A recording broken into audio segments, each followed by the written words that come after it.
The reality television show Pawn Stars features Rick Harrison, who is the owner of the Gold and Silver Pawn Shop. Now, Rick Harrison is also known to be a tough bargainer, and any of the fans that watch Pawn Stars know that the owner of the world famous Gold and Silver Pawn Shop is always ready to walk away from a deal if a deal is not right for him, because he's always avoided placing any emotional attachment into a specific item. Now, this doesn't always make Rick Harrison friends, nor does it invite more customers to the Gold and Silver Pawn Shop. So in today's video, we'll be showing you the most insane customers in Pawn Stars history. Now, a man named Joe came into the Gold and Silver Pawn Shop to sell what he claimed to be the original bat phone that was in Bruce Wayne's desk in the Batman series that ran on ABC between 1966 and 1968. The phone had also been signed by actors Adam West, who played Bruce Wayne aka Batman, and Burt, who played Robin in the series. So Joe was hoping to get a little bit of money, only around $500 for it. Anything less than $500, then Joe said he would keep it for himself. He explained it was an actual working phone that was sold to him as Batman's phone from the set, and he had the actors sign it when he saw them. Unfortunately though, Joe didn't have any proof that it was an actual prop from the set. So Rick did what he normally does in situations like this and decided to call in an expert. Steve Grad confirmed that the signatures were real, but also said that there were some signature removals above Adam's signature, which had perhaps been a personalization.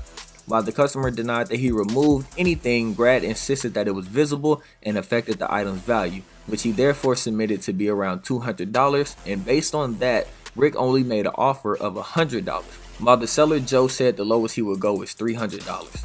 But with Rick unwilling to go any higher than $100, the two ended up not making a deal. And after leaving the shop, Joe told the cameraman that he thought the pawn shop owner's lowball offer was an absolute insult. Now, it seems like coin collectors are some of the hardest customers to please, and in season 12, Rick especially upset a man named Mark, who came into the shop with an 1867 proof shield nickel that he had for about 15 years. Mark had the coin graded and everything, and Rick was intrigued by this extremely rare piece that was one of the finest ones of its kind ever graded. According to Mark, only 25 of these nickels had been made, and Rick was aware of how special this coin was because it was a proof coin, meaning it was a polished blank coin that was put into the minting machine, and they had to make sure that it was a perfect coin. Rick also knew that proof coins from the 1800s are very rare and could be worth some serious money. Mark added that this proof coin was an actual production for about a month before they stopped the production because the coin had stars and bars on it, which the North didn't like, due to the fact that the stars and bars signified the Confederacy.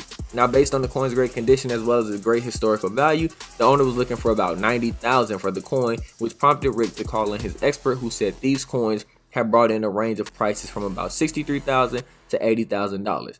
Now, the customer was not very happy to hear that, saying he had a different opinion of the coin's value, while he eventually came down to $80,000. However, Rick didn't want to go above $50,000. After leaving the shop upset, Mark said that you would have to be totally out in the desert with no water in order to take Rick's extremely low offer of $50,000. Now, for the fans of Pawn Stars, and preferably the diehard fans, people will remember the time when a guy came in the Gold and Silver Pawn Shop in the second season to sell a Perseus and Pegasus statue from 1888 by French sculptor Ermelo Picot for about $6,000. Rick pointed out that there were a few cracks that wouldn't be there if it was an original casting, and that it probably was a recast from 40 or 50 years ago. That was made long after Picot had died.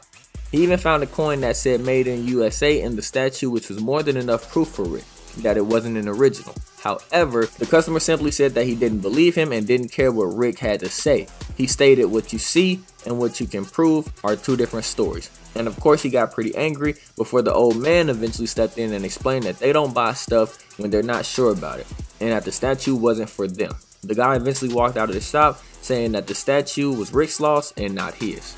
And that'll wrap up today's video. Hope you enjoyed it. We'll see you next time.